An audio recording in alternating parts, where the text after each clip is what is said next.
সর্বনাশ করে ফেললো। এই এই হারামজাদি, বাপের বাড়ি থেকে কাজকর্ম শিখে আসতে পারোস নাই? আমার ধানের বস্তা ফেলাই দিলে এই ধানের বস্তা যদি ফাইটে যাইতো তাহলে আমার কত বড় সর্বনাশ হয়ে যেত, একবার ভেবে দেখেছিস? আল্লাহতে গদ গদ, এত যদি কাজই করতে না পারিস তাহলে বিয়ে বসছিস কিসের জন্য? বাপ মার বাড়িতে খুঁটা হয়ে থাকলেই তো পারতি। মা, আপনি তো জানেন যে আমি 8 মাসের পোয়াতি, তারপরেও আপনি আমাকে দিয়ে এসব কাজ করান। ডাক্তার আমাকে বলেছে কোনো ভারী কাজ না করতে, তারপরেও আপনি আমাকে দিয়ে কাপড় কাচান, গোয়াল পরিষ্কার করান, গরুর পানি টানান, এই সব কিছু আমাকে দিয়ে করান। আপনাকে আমার উপর একটু মায়া লাগে না? ও, ডাক্তার কি বললো সেটা তোমার মনে আছে? কাম কাজ তাহলে করবে কে? হ্যাঁ, খাওয়ার সময় মনে থাকে না? খাওয়ার সময় তো গাবলা ভরে ভরে খাস, তখন তো বলস না যে একটু কম খাই। ওর ওর বলছি, এই ধানের বস্তা ঘরে নিয়ে থো। শোন, এই সময় আমার শাশুড়িরা আমাকে দিয়েও এইভাবে কাজ করেছে। কই আমার কোনো জায়গায় ক্ষয়ক্ষতি হয়েছে? হয় নাই তো, তোরও হবে না। ওর বলছি, এই ধানের বস্তা ঘরে নিয়ে রাখায়, আর তারপর গোয়াল ঘরে গরুকে পানি দিবি। আর যদি এই কাজে একটু হেরফের হয় না, এই যে ঝাঁটা দেখছিস না, এই ঝাঁটার মানে একটা মাটিতে পড়বে না, সব পড়বে তোর পিঠে। কথাটা মনে রাখিস।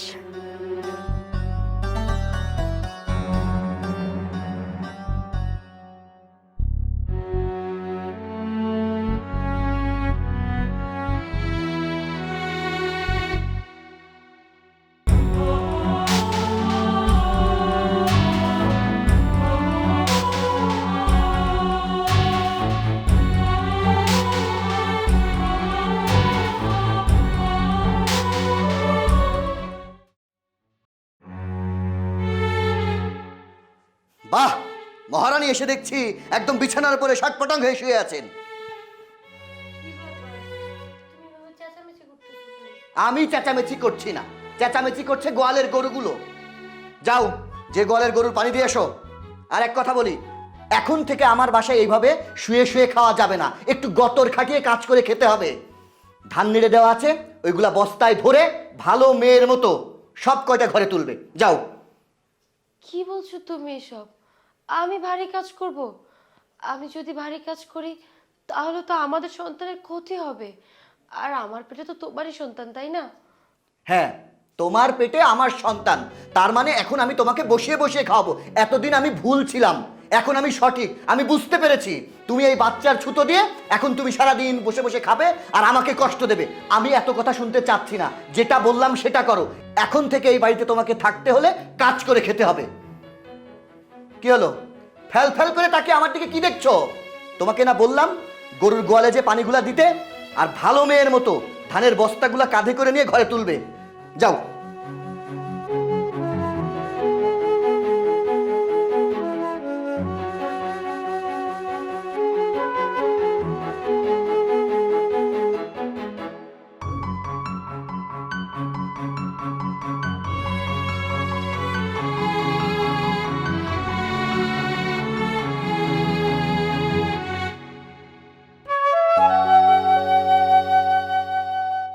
কি ব্যাপার, অসময় শুয়ে আছো? এ কি, তোমার গায়ে তো প্রচন্ড জ্বর। কখন থেকে? আমাকে তো কিছু বললে না। না, কিছু হয়নি। আচ্ছা, তুমি ফ্রেশ হয়ে নাও, আমি খাবার দিচ্ছি তোমাকে। আচ্ছা, আমি ফ্রেশ হবো, আগে বলো কি হয়েছে। সত্যি কথা বলতে, এই প্রেগনেন্ট অবস্থায়ও তোমার মা আমাকে দিয়ে ঘর সংসারের সব কাজ করায়। আমি কখনো কিচ্ছু বলিনি তোমার মাকে। আজকে যখন ধানের বস্তাটা নিয়ে আসছিলাম তখন আমি অনেক জোরে পড়ে গেছি। তোমার মা দেখেছে, কিন্তু তারপরে আমাকে ধরেনি। আমি অনেক কষ্টে সেখান থেকে উঠে আসছি।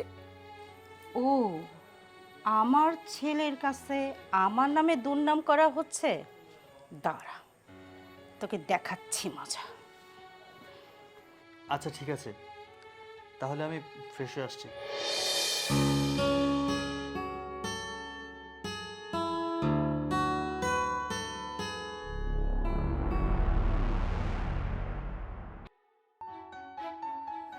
কোথায় যাচ্ছিস? এখানে বস, তোর সাথে আমার কথা আছে। কি কথা, রেগে আছো কেন বলো? রাখবো না কেন?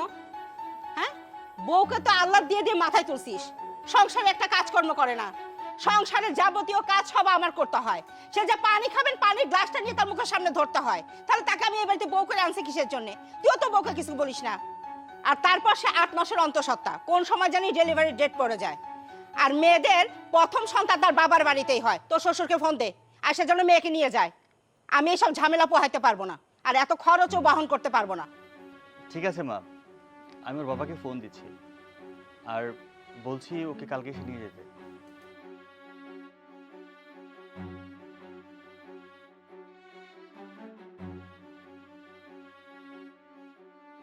বাবা, আসলে যে জন্য ফোন দেওয়া, মিষ্টির তো সময় ঘনিয়ে আসছে। মা বলছিল মেয়েদের প্রথম সন্তান নাকি বাবার বাড়িতে হয়। আপনি কালকে এসে মিষ্টিকে নিয়ে যান। জি, সকালে চলে আসবেন। ঠিক আছে বাবা। হ্যাঁ, ও বাবাকে বলে দিয়েছে, ওর বাবা কাল সকালে এসে নিয়ে যাবে। এতদিন পর তোর কথা শুনে মনে হচ্ছে তুই আমার ছেলে। যা, ফ্রেশ হয়ে আয়, আমি টেবিলে খাবার দিছি, খাবার খেয়ে নে।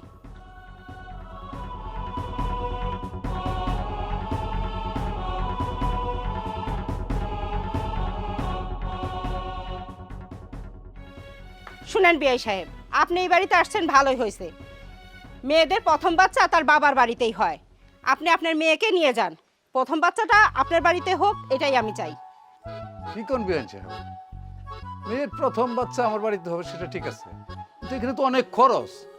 আমি গরিব মানুষ, এত টাকা কোথায় পাবো বলেন তো? এত টাকা কোথা থেকে পাবেন সেটা আমি জানি না। মেয়ে বিয়ে দেওয়ার সময় মনে ছিল না? বড়লোক বাড়িতে তো হুট করে বিয়ে দিয়ে দিছেন। আর শোনেন, নর্মাল ডেলিভারি করাবেন না, কিন্তু সিজার করেই করাতে হবে। আর আমার নাতির যদি কোনো ক্ষয়ক্ষতি হয় তাহলে তো বুঝতেই পারছেন, ডেলিভারি হবার 3 মাস পর নাতিকে এবং আপনার মেয়েকে আমার বাড়িতে দিয়ে যাবেন, ঠিক আছে? সূর্য, তুমি তো কিছু বলো। মা কি বলছে এসব? এখানে মুরব্বীরা কথা বলতেছে, তাদের মাঝখানে আমি কি বলবো? আর মা যা বলছে ভালোই তো বলেছে, খারাপ কিছু তো বলেনি। তোমার প্রথম বাচ্চা হবে তোমার বাবার বাড়িতে, তোমার জন্য সেফ। আর মুরব্বীরা যেটা ডিসাইড করে ভালোর জন্যই তো করে, তাই না?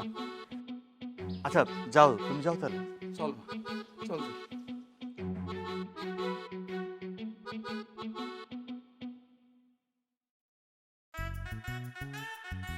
কার ফোন? শেফার শ্বশুর ফোন দিছে। হ্যালো, আসসালামু আলাইকুম। শোনো পুত্র বাবা, মেয়েদের প্রথম সন্তান তার বাপের বাড়িতেই হয়। তোমার বোনের তো সন্তান হওয়ার সময় চলে এসেছে। এখনকার যুগে তো আর নর্মাল ডেলিভারি হয় না, ওই সিজার টিজার হয় আর কি। তো শোনো, অনেক টাকা পয়সার দরকার, ওগুলো আমরা খরচ টরচ করতে পারবো না। তুমি এসে তোমার বোনকে নিয়ে যাও, বাচ্চা হওয়া এবং বাচ্চা হওয়ার পরবর্তী 3 মাস তোমাদের বাড়িতেই রাখবা, ঠিক আছে? আচ্ছা ঠিক আছে। কি ব্যাপার, কি বললো? শেফার শ্বশুর ফোন দিছে, ফোন দিয়ে বলতেছে শেফার প্রথম বাচ্চা নাকি আমাদের এখানে হবে, আর ওই সিজার টিজার করা লাগলে সবকিছু আমরা করতে হবে, বলছে শেফারে নিয়ে আসার জন্য। কি ফকিন্নির বাচ্চার এত বড় সাহস, আমার মেয়ে কিনা আমার বাড়িতে দিবে, আর সিজার করতে হবে আমাদের? চল এক্ষুনি চল, আমি যাই দেখি ফকিন্নির বাচ্চার এত বড় সাহস কোথা থেকে হলো। মা, আমার তো অফিস আছে মা। আরে তোর অফিস বাদ দে। বিআই সাহেব, বিআই সাহেব কই গেলেন? বিআই সাহেব, কাউকে তো দেখি না। কি ব্যাপার বিএন সাহেব যে এবার একেবারে তেলে বেগুনে জ্বলে আসছেন একাকার হয়ে, ব্যাপার কি? ব্যাপার কি? আপনি আমার ছেলেকে কি বলছেন? ফোন দিয়ে থ্রেট করছেন আমার মেয়েকে নাকি আমাদের বাড়িতে নিয়ে যেতে হবে ডেলিভারি করানোর জন্য। কেন? আস্তে বিএন সাহেব আস্তে, প্রচন্ড গরম, যে কোনো সময় স্ট্রোক করে ঠুস হয়ে যেতে পারেন। আমি কিছু করিনি, যা করেছে আপনার জামাই অর্থাৎ আমার ছেলে করেছে। আপনার ছেলে বলেছে? ও, আমার জামাই বলেছে। ডাকেন আপনার ছেলেকে। জামাই বাবাজি। Rommel, Rommel, Rommel. হ্যাঁ বাবা। এই যে তোর শাশুড়ি আসছে, দেখ উনি কি বলে। কি হয়েছে মা? কি হয়েছে এখনো বোঝো নাই? তুমি তোমার বাবাকে নাকি বলেছো আমার মেয়েকে নিয়ে যে আমার বাসায় ডেলিভারি করাতে, এবং নর্মাল ডেলিভারি করানো চলবে না, সিজার করাতে হবে, এবং সিজারের পর 3 মাস রেখে তারপর সহি সালামতে তোমাদের বাড়িতে নিয়ে আসতে হবে। কেন এগুলো কেন বলেছো? এগুলো তো বলনি, আমার বরঞ্চ আমাকে তুমি অপমান করেছো। কি বললেন? আমি ফোন করে আপনাকে অপমান করেছি? আপনাদের মান সম্মান থাকলে তো আপনারা অপমানিত হবেন। আজকে আপনার মেয়ের সাথে আমাকে বিয়ে দিয়েছেন, তাই জন্য আপনার মনে হচ্ছে যে এটা আপনার মেয়ে। আপনার এই পুত্রকে বিয়ে দিয়ে বাড়িতে একটা পুত্রবধূ নিয়ে এসেছেন। যে মেয়েটাকে বউ করে নিয়ে এসেছেন সেটা আপনার মেয়ে না? তুমি এসব কি বলছো? কি বলছি তুমি বুঝতে পারছো না? তুমি 8 মাসের অন্তঃসত্ত্বা, তোমার গর্ভে আমার ঔরসজাত সন্তান। শেফা, গত 2 দিন আমি তোমাকে দিয়ে এই বাড়ির সমস্ত কাজ করিয়েছি। এই 2 দিনে আমি তোমায় দেখেছি তুমি 20 লিটার পানির বালতি নিয়ে ঘরের মধ্যে গিয়েছো, টিউবওয়েল চেপে পানি তুলেছো, ধানের বস্তায় ধান কাকে করে তুমি কষ্ট করে ঘরের মধ্যে নিয়ে এসেছো। আমি প্রত্যেকটা দিন দেখেছি তোমার কষ্ট হয়েছে। তারপরেও আমি স্বামী, তুমি আমাকে ভালোবাসো বলে কষ্ট সহ্য করেছো, আমাকে বুঝতে দাওনি। কষ্ট পেয়েছে আমার ওই ঔরসজাত সন্তান, আর সেই সাথে কষ্ট পেয়েছি আমি, কিন্তু চুপচাপ মুখ বুজে সহ্য করেছি। হ্যাঁ তাই তো, তুমি তো এমন ছিলে না, হঠাৎ করে তুমি এত বদলে গেলে কেন? তুমি আমাকে দিয়ে উঠান ঝাড়ু দেওয়াচ্ছ, গরুর পানি খাওয়াচ্ছ, তুমি আমাকে সারাটা দিন এত কাজ কেন করাচ্ছ? কেন করাচ্ছি তুমি তোমার মায়ের কাছে প্রশ্ন করো, তাহলে এই সমস্ত উত্তর তুমি পেয়ে যাবে। মা, তুমি কি এমনটা করেছো যার কারণে তোমার জামাই আমাকে সারাটা দিন পরিশ্রম করায়? আমি কি করেছি? আমি কিছুই করিনি। আসলে কি জানিস, তোর জামার কোথায় লেগেছে? সে চাচ্ছে তোকে আমার বাড়িতে নিয়ে যাই, তোকে ডেলিভারি করাই, তোর সিজারের যাবতীয় খরচপাতি আমি দেই, এবং 3 মাস তোর বাচ্চা সহ সমস্ত খরচ আমি বহন করি। আসলে তোর জামাই এটাই বলার জন্য এত তাল বাহানা করছে, মনে হচ্ছে কোথা থেকে মদ গাঁজা খেয়ে এসে এগুলো আবল তাবল বকছে। বুঝতে পারিস নাই? চুপ! একটাও কথা বলবেন না। আমি মদ গাঁজা খেয়ে এসেছি? আমি মদ গাঁজা খেয়ে আসিনি। আমি যেটা বলছি সেটা সুস্থ মস্তিষ্কে বলছি। শেফা, 2 দিন আগে আমি তোমাদের বাড়িতে গিয়েছিলাম, মনে আছে? আমি কিন্তু কারোর সাথে দেখা না করে চুপচাপ ওই বাড়ি থেকে বেরিয়ে এসেছি। তার কারণ কি জানতে চাও? তার কারণ হচ্ছে তোমার ভাবির সাথে তারা যে অন্যায় অত্যাচার করেছে না, আমি এই 2 চোখে দেখে এসেছি। আর সেই কারণেই আজকের এই পরিস্থিতি। মা, তোমার জামাই যা বলছে এগুলো কি সত্য? বুঝতে পেরেছি, তার মানে ভাবিকে সারাদিন তুমি অত্যাচার করো, তার সাথে খারাপ আচরণ করো, তাই না? মা, আমাকে তুমি ছোটবেলা থেকে লালন পালন করেছো, কারণ আমি তোমার নিজের সন্তান। খুব সুন্দর করে আমাকে লালন পালন করেছো, আমাকে একটু কষ্ট পেতে দাওনি। কিন্তু যখন আমি বড় হয়েছি তখন তুমি আমাকে বউ হিসেবে এই বাড়িতে পাঠিয়েছো। আর যখন থেকে আমি তোমাদের বাড়ি ত্যাগ করেছি, তারপর থেকে এরাই আমার আপনজন। এরা কখনো আমার সাথে একটা খারাপ ব্যবহার করেনি, আমাকে নিজের সন্তানের মতো করে দেখেছে। আমার শ্বশুর শাশুড়ি তার মেয়েকে যেমন করে ভালোবাসতো, ঠিক তেমনই আমাকেও তারা ভালোবাসে। আমি ভেবেছিলাম এতদিন তুমি মনে হয় ভাবির সাথে ঠিক আমার শ্বশুর শাশুড়ির মতোই আচরণ করো, কিন্তু আমার ধারণা ভুল ছিল।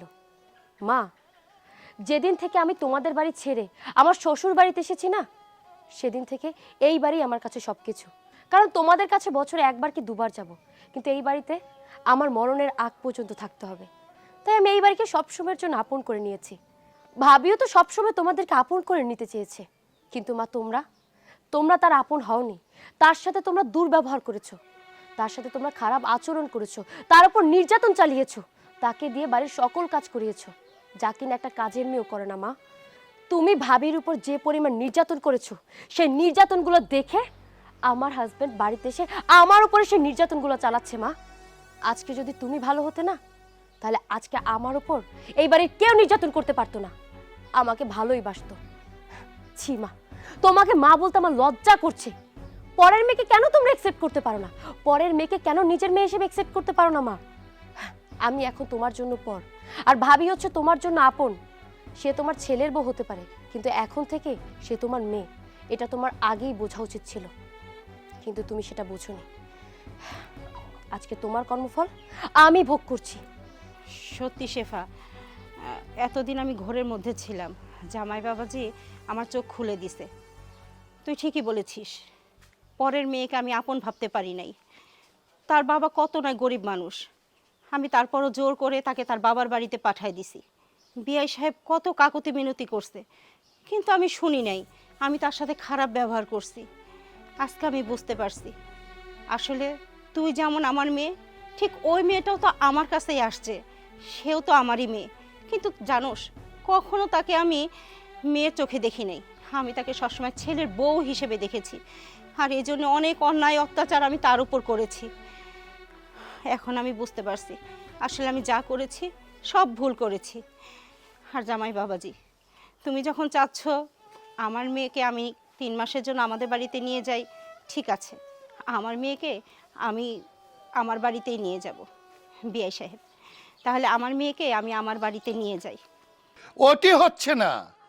কোথায় নিয়ে যাবেন? হ্যাঁ, আমার বৌমা আমার বাড়িতে থাকবে, আমার নাতির প্রথম চেহারা আমি দেখব, আপনি না। আপনি যান, আপনার ছেলের বউকে নিয়ে আসেন, নিয়ে এসে আপনার বাড়িতে আপনার নাতির মুখ দেখেন। যাও বাবা, বৌমাকে বাড়িতে নিয়ে এসো। হ্যাঁ মা, চলো। চলো বৌমা, ভিতরে চলো। বাবা নিয়ে যা বৌমাকে। আচ্ছা শোন, বৌমাকে নিয়ে একটু শরবত টরবত খাওয়া, আমি একটু আসি। যা।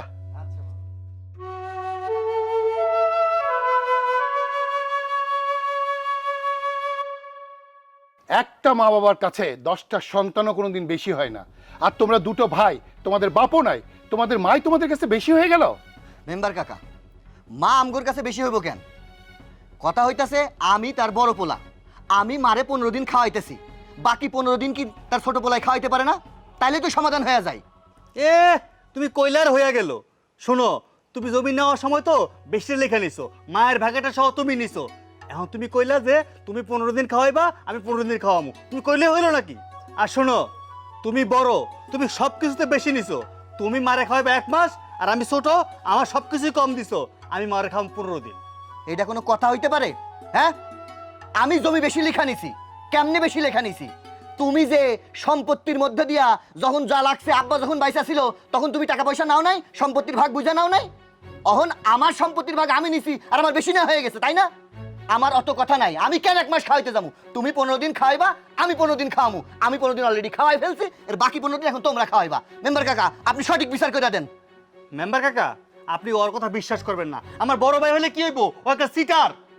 আপনি জানেন, ওই সিটারে কইরা ওই পুকুর কাটে যে বড় জমিটা আছে আমগো, ওটা লেখা নিছে। ওটার মধ্যে একটা আম গাছ আছে, একটা আম আমার ধরতে দেয় না। এই থামো তোমরা। তোমরা যদি মাতবাড়ি করবে তাহলে আমি এখানে আসছি কেন? আমি যখন আসছি এর একটা সঠিক বিচার আমি করেই যাব।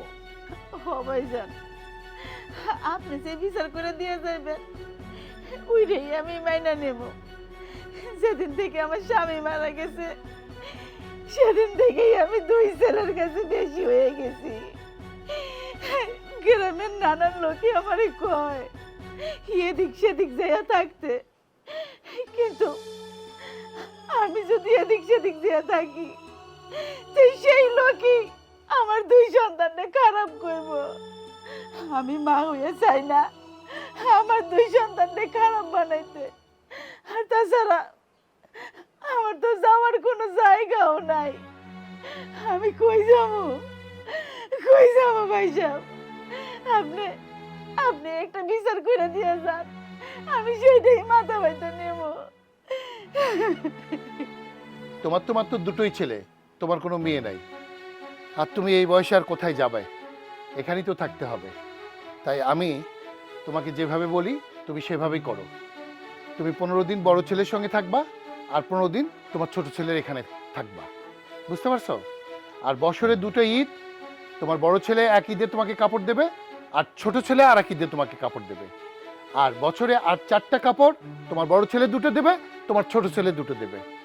শোনো রোবেল, তুমি যখন তোমার মাকে 15 দিন খাওয়াইছো, বাকি 15 দিন সূর্য তুমি খাওয়াবা। আমার আবার উত্তরপাড়ার সালিশ আছে। সূর্য, তোমার মাকে নিয়ে ভিতরে যাও, আমি আসি। কাকা, আসসালামু আলাইকুম। ওয়ালাইকুম আসসালাম। তুমি দাঁড়িয়ে আছো কেন? চলো ভেতরে আসো। তোরা না, এদিকে আছে কথা।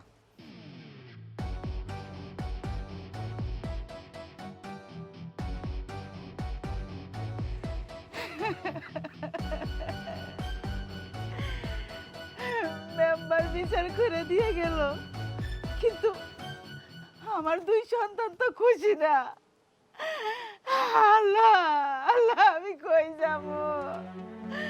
আমি তো মরতেও পারতেছি না। মরলে নাকি মহাপাপ। আমি এখন কই যাব? আল্লাহ, কই যাব?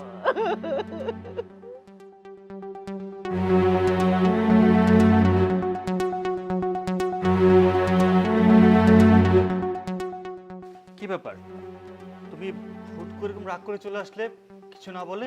রাগ করবো না তো কি করব? আজকে কতদিন যাব তোমাকে বলছি আমি আমার বাবার বাড়িতে যাব, তুমি তো আমাকে নিচ্ছই না। কালকে রাতে বললাম যে সকালবেলা বাবার বাড়িতে যাব, আর অমনি তুমি তোমার মায়ের 15 দিনের ভার নিয়ে নিলে, তাই না? এখন কি আমি 15 দিন বসে বসে তোমার মায়ের পুজো করব? হ্যাঁ, তোমার মায়ের জন্য সারাদিন রাঁধতে রাঁধতে তো আমার মুখ চেহারা নষ্ট হয়ে যাবে। হ্যাঁ, গাবলা ভরে ভরে খায় তোমার মা। আমি কোনো রান্না বাড়া করতে পারবো না। আজকে এখনই বাবার বাড়িতে যাবো। যাও তাড়াতাড়ি রেডি হয়ে নাও। আচ্ছা, তুমি কেন বোঝার চেষ্টা করছো না? ওখানে মেম্বার সাহেব নিজে বিচার করে দিয়েছে, আমি কি অন্য কথা ফেলতে পারবো? ও, মেম্বারের কথা ফেলতে পারবে না, বউয়ের কথা ঠিকই ফেলতে পারো। দেখো, এখনই যদি তুমি আমার সাথে বাবার বাড়ি না যাও না, আমি কিন্তু একা একা বাবার বাড়িতে চলে যাবো। আর যদি আমার সাথে যেতে চাও, এখনই গিয়ে রেডি হও। ঘরে চলো, তাড়াতাড়ি রেডি হও।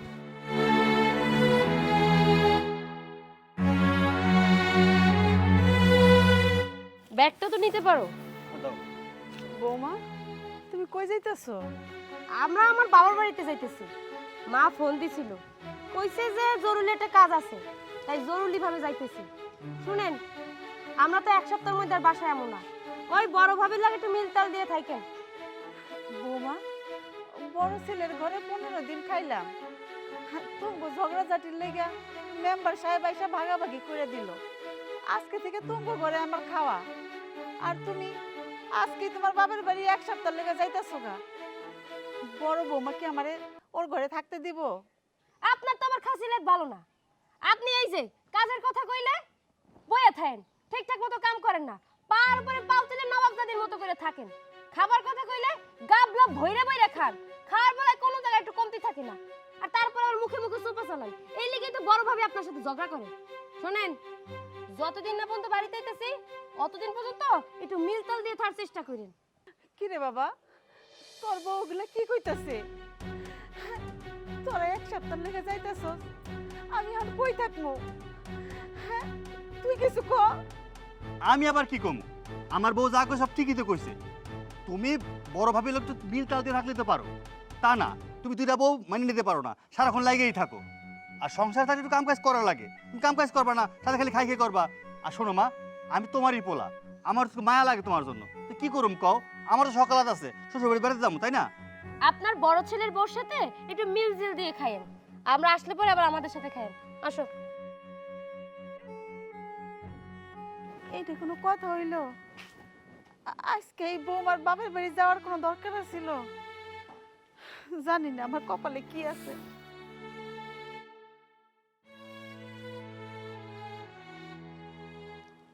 শোনো, তুমি বাজারে আছো ভালোই হয়েছে। আসার সময় কিন্তু 2 কেজি গরুর গোশত নিয়ে আসো। আর শোনো, তোমার মা এতদিন এই বাসায় ছিল বলে ভালো কোনো কিছু আমরা খেতে পারিনি। আসার সময় 2 কেজি ভালো গলদা চিংড়ি নিয়ে আসবা, ঠিক আছে? তাড়াতাড়ি আসো। বৌমা, আপনি আপনি এখানে কেন?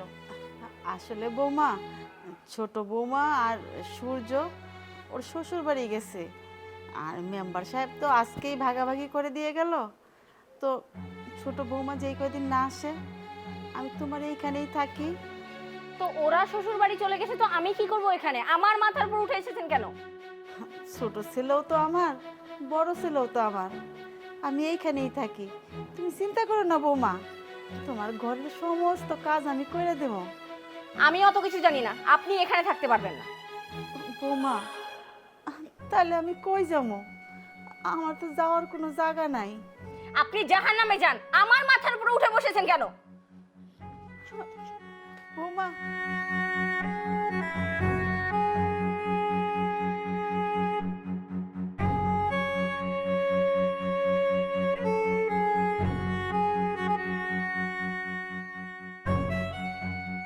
হ্যালো, কি রে মা, কেমন আছিস? আর ভালো থাকলাম কই মা? কি হয়েছে? আরে আমার শাশুড়িকে তো ভাগ করে দেওয়া হয়েছে। 15 দিন আমার হাজবেন্ড খাওয়াবে আর 15 দিন আমার দেবর খাওয়াবে।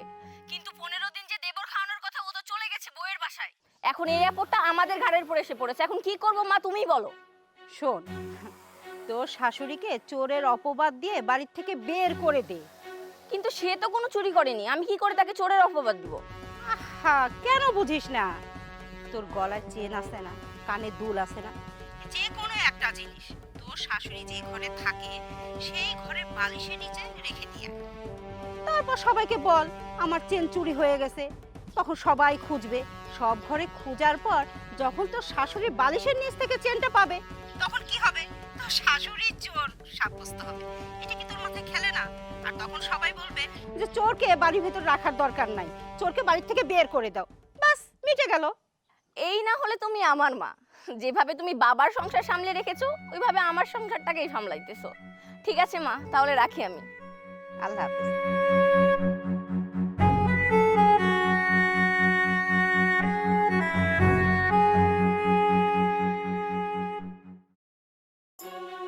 এই নাও তোমার জন্য বাজারে টাটকা দেখে 2 কেজি গরুর মাংস নিয়ে এসেছি, আর সব থেকে বড় গলদা চিংড়ি 1 কেজি নিয়ে এসেছি।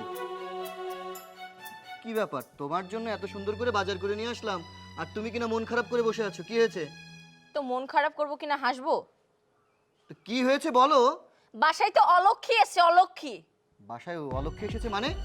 আরে তুমি আমাকে শখ করে যে স্বর্ণের চেনটা বানিয়ে দিয়েছিল না, ওটা কোথাও খুঁজে পাচ্ছি না, ওটা হারিয়ে গিয়েছে। কি? স্বর্ণের চেন হারিয়ে গিয়েছে? তুমি সব জায়গায় খুঁজে দেখেছো?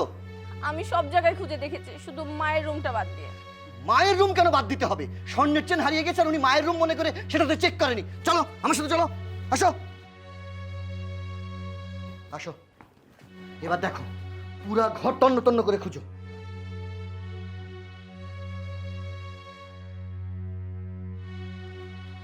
দেখেছো, আমি ভেবেছিলাম তোমার মাই হয়তো বা চেনটা নিয়েছে। এই যে তোমার মায়ের রুম থেকে চেনটা পাওয়া গেল। এবার বলো কি বলবা? শেষমেশ মা কিনা তোমার চেন চুরি করেছে? মার এত বড় সাহস! মা কোথায়? আর কোথায় হবে, পাশের রুমেই হয়তো বা মহারানী ভিক্টোরিয়া শুয়ে আছে।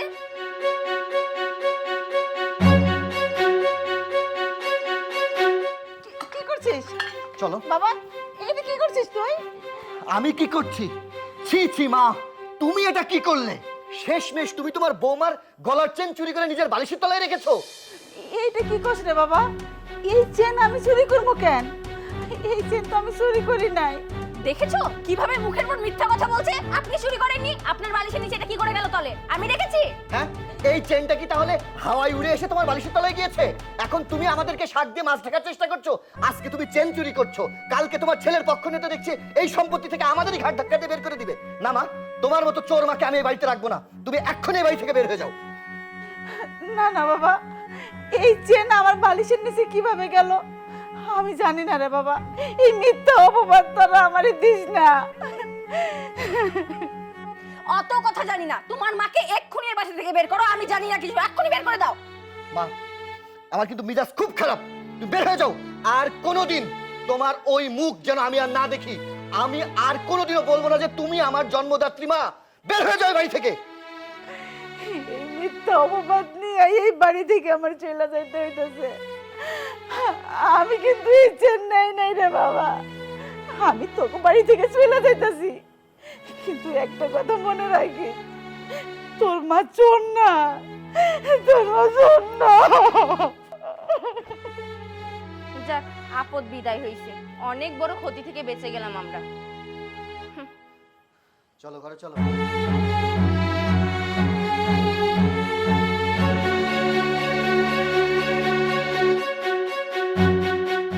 এই যে, এই নিন সয়াবিন তেল কিনে নিয়ে আসুন। ধরুন। বৌমা, সূর্য তো বাজারে গেছে, বাজার থেকে আসার সময় 2 কেজি তেল নিয়ে আসবো না? তুমি ফোন করে কয়ে দাও। আর এই রোদ্রের বেলায় আমি হাইটে যাইতে পারবো না। তাছাড়া আবার রাস্তা অনেক গরম, আমার পায়ে এক জোড়া জুতাও না যে আমি হাইটে যাবো। আচ্ছা, আপনাকে আমি যখনই কাজের কথা বলি তখনই আপনি অজুহাত দেখেন কেন? হ্যাঁ, সারাটা দিন বাড়ির ভিতর বসে বসে খান, কোনো কাজ কাম তো করেন না। আর আপনার ছেলে সারাটা দিন ডিউটি করবে, ডিউটি করতে কতটা কষ্ট হয় সেটা তো আপনি বুঝবেন না। সারাটা দিন কাজ করে বাসায় ফেরার পথে সে যদি বাজার করে তাহলে আপনি কি করবেন? হ্যাঁ, লাচ্ছাই হয়ে গেছেন নাকি? যান তাড়াতাড়ি বাজারে গিয়ে সোয়াবিন তেল কিনে নিয়ে আসুন। জুতা নেই তাই না? হ্যাঁ, কয় জোড়া জুতা কিনে দিয়েছি আপনাকে? আর কোনো জুতা কিনে দিতে পারবো না। যান তাড়াতাড়ি বাজারে গিয়ে তেল কিনে নিয়ে আসুন। অজুহাত খুঁজে পাই না। আরে বিয়ান সাহেব, আমি দূরের থেকে দাঁড়িয়ে শুনলাম আপনি নাকি বাজারে যাচ্ছেন। তো এই বাড়িতে আসছি অনেক দিন হলো, আমার জুতাটা আসার সময় আঠা খুলে গেছে। কাউকে দিয়ে এই জুতাটা আমি সারাতে পারছি না। আপনি যখন বাজারে যাচ্ছেন তাহলে এই জুতাটা নিয়ে যান, আসার সময় জুতা আঠা লাগিয়ে নিয়ে আসেন। বিয়ান সাহেব, আপনার জুতার ঘাম লাগাইতে হইব, সেই ঘাম আমি কেন লাগাবো?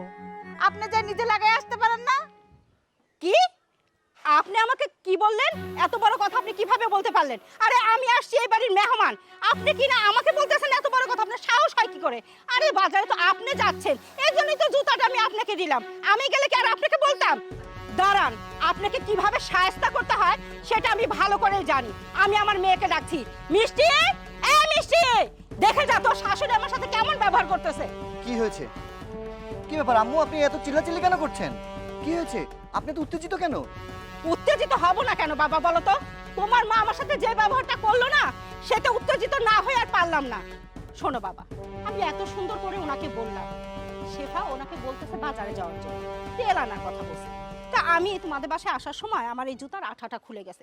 আমি ওনাকে সোনারে জাদুরে আপা বলে বললাম, আপনি যখন বাজারে যাচ্ছেন তাহলে আমার জুতাটা নিয়ে যান, একটু আঠা লাগাই নিয়ে আসেন। আর উনি কি না আমার উপর এমন ভাবে অ্যাকশন নিল, মনে হলো আমি এই বাড়ির কেউ না। আচ্ছা বাবা, তুমি বলো তো, তাহলে তুমি কি এখানে আনছো আমাকে অপমান করার জন্য? উনি কেন আমাকে অপমান করলো? আমি তো ওনাকে ভালো মতোই বললাম, উনি আমার বিয়ান, আমার বোনের মতো, আর উনি কিনা আমার সাথে এইভাবে করতে পারলো? আমার এটা কষ্ট লাগেনি বলো বাবা? আমি সেই কষ্ট পাইছি। আচ্ছা, আপনি কিচ্ছু মনে করবেন না, আমি বিষয়টা দেখছি। তুমি কি দেখবা? হ্যাঁ, তুমি কি দেখবা? তুমি তোমার পায়ের স্যান্ডেল দিয়ে তোমার মাকে যদি না পিটাইছো, আমি আমার মাকে দিয়ে বাসা থেকে বের হয়ে যাব। আমি আর তোমার সাথে সংসার করব না। মা চলো এখান থেকে। আরে বাবা, তুমি আবার কেন হঠাৎ করে উত্তেজিত হচ্ছ? আমি তো বললাম আমি দেখছি বিষয়টা। মা, কি হয়েছে? আমার শাশুড়ি সব কি বলছে? তোর শাশুড়ির জুতার আঠা লাগাতে আমাকে বলছে। আমি কেন তার জুতার আঠা লাগাতে যাব? সে নিতে পারে না? আমি কি তোর শাশুড়ির চাকর নাকি? আচ্ছা মা, তুমি তো বাজারেই যাচ্ছিলে, তো বাজারে যেহেতু যাচ্ছ, আমার শাশুড়ি তোমাকে এত সুন্দর করে বলেছে জুতাটা বিয়ান সাহেব একটু আমাকে আঠাটা লাগিয়ে নিয়ে এসে দেন। তো তুমি যেহেতু বাজারে যাচ্ছিলে, জুতাটা হাতে করে নিয়ে গেলে তোমার হাত কি ক্ষয় হয়ে যেত? আচ্ছা, এত কথা বলার দরকার নেই। আম্মু কিছু মনে করবেন না, জুতাটা আপনি আমার মায়ের কাছে দেন। মা যাও, জুতাটা যে আঠা লাগিয়ে নিয়ে এসো। একটু বাঁচাও আমাকে, একটু বাঁচাও, শান্তিতে থাকতে দাও। নেন বিয়ান, জুতাটা নেন, ভালো করে আঠা মেরে নিয়ে আসেন। ধরেন, আরে ধরেন না, এবার যান। আরে তাড়াতাড়ি যে রান্না করতে হবে তো, এখন দাঁড়িয়ে আছে।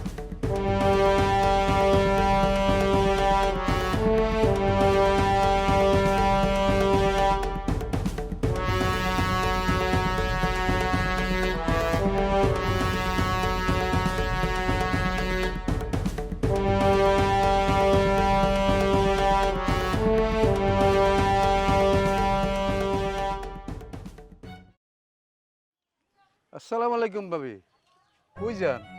ওয়ালাইকুম আসসালাম। যাইতাছি একটু বাজারে। হাতে কি জুতা? পায়ে দেন।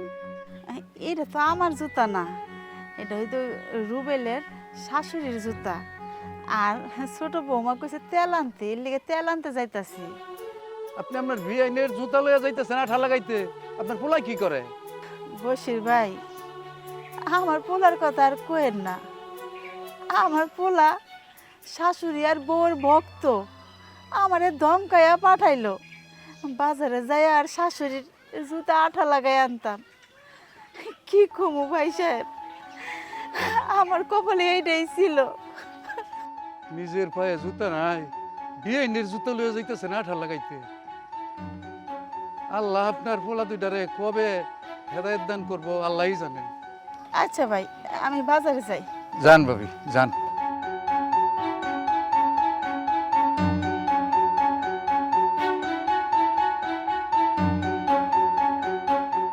হ্যাঁ বাবা। এবার কিন্তু কিছুদিন থাইকা তারপর যাইতে হবে। না বাবা, সেই জোর কি আছে? আমার মা অসুস্থ বাড়িতে, তোমার মা ওই মা তো এখানে এসে পড়ে আছে। আসসালামু আলাইকুম বিয়ান সাহেব। ওয়ালাইকুম আসসালাম। ওয়ালাইকুম আসসালাম। কি অবস্থা বিয়ান সাহেব আপনার? দুইটা ছেলে থাকতে পরনে সিরা শাড়ি, পায়ে কোনো স্যান্ডেল নেই, আর আপনার হাতে কি? তেলের বোতল, স্যান্ডেল এগুলো নিয়ে কোথায় যাচ্ছেন আপনি? বাজার আরে মা থামো না, কোথায় যাচ্ছ যাও। কাজ যাচ্ছে বোধ হয় আর কি, চলো বাসে চলো। তুমি চুপ করো, আমি তোমার মার সঙ্গে কথা বলছি। বিএন সাহেব, সত্যি বলেন তো আপনি এগুলো নিয়ে কোথায় যাচ্ছেন?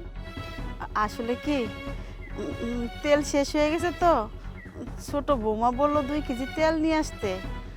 আর এই যে জুতাটা এটা হলো বিয়ান সাহেবের, আসার সময় নাকি আঠা ছুটে গেছে, তাই আমাকে বললো বাজার থেকে এই জুতার আঠা লাগাই আনতে। আচ্ছা আচ্ছা, আপনি কি আর বলতে হবে না, আমি সব বুঝে গেছি। আপনি আমার সঙ্গে চলেন তো, চলেন, এই চলো, আসেন, চলেন।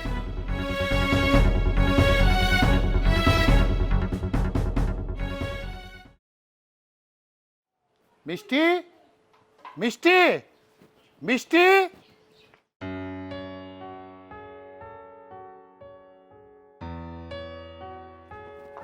বাবা তুমি তুমি এসেছো? চুপ! একদম বাবা করে ডাকবি না আমাকে। সব নাটের গুরু এইটা।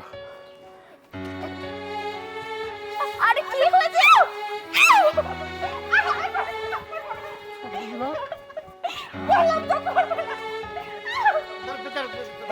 বাবা, এটা আপনি কি করছেন? থামেন আপনি, থামেন। শালা! সব শয়তানের গুরু ও।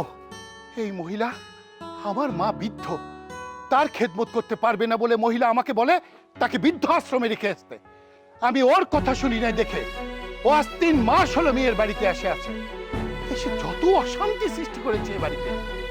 ওদের 2 ভাইয়ের কত মিল ছিল, তাদের মধ্যে গন্ডগোল শুরু করে দিয়েছে। আর আমার বিএন সাহেব একজন ভালো মানুষ, তাকেও কাজের মানুষ বানিয়ে ছেড়েছে। এত শয়তান! তোকে আমি ছাড়বো না। তোকে এবার আমি নিতে এসেছি।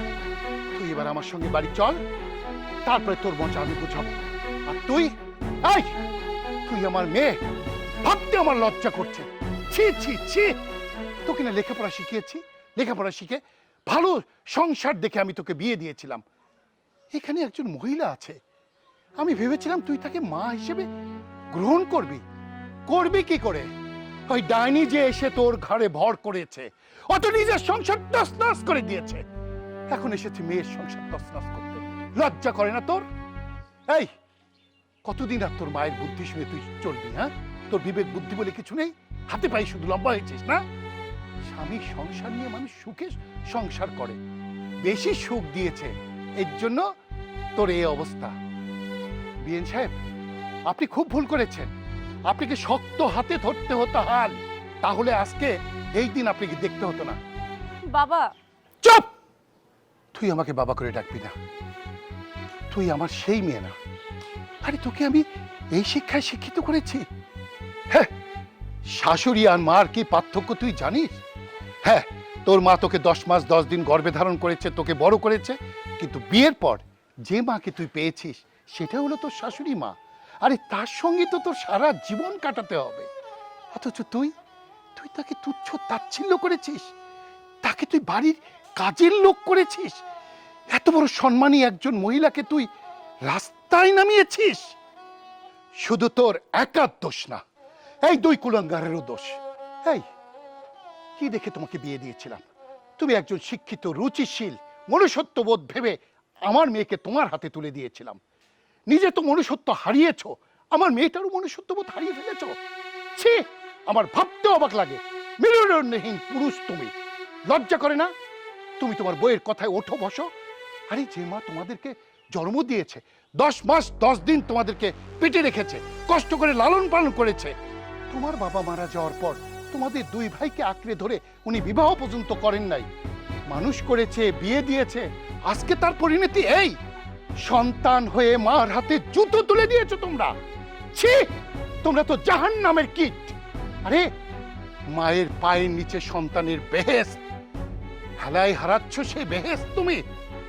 এই আল্লাহর আরশ কেঁপে উঠবে, আল্লাহ সহ্য করবে না তোমাদের এই অনাচার। এই কালনাগিরি, চল তুই বাড়িতে, তোর খবর তো আমি বাড়িতে গিয়েই করব। আর তোমরা দুজন শুনে রাখো, এরপর এই বাড়িতে কেউ যদি রাজ করে সেটা হলো তোমার মা। তোমার মা রাজরানী হিসেবে থাকবে, আর তোমাদের 2 জনের বউ থাকবে চাকরানী হয়ে। আমার কথার অনর্থ যদি হয়, তোমরা দুজন কিন্তু আমার ক্ষমতা সম্পর্কে জানো।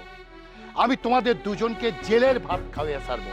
এই চল চল মা, ও মা, মা গো, আমরা ভুল করছি, আমার মাফ করে দাও, মাফ করে দাও।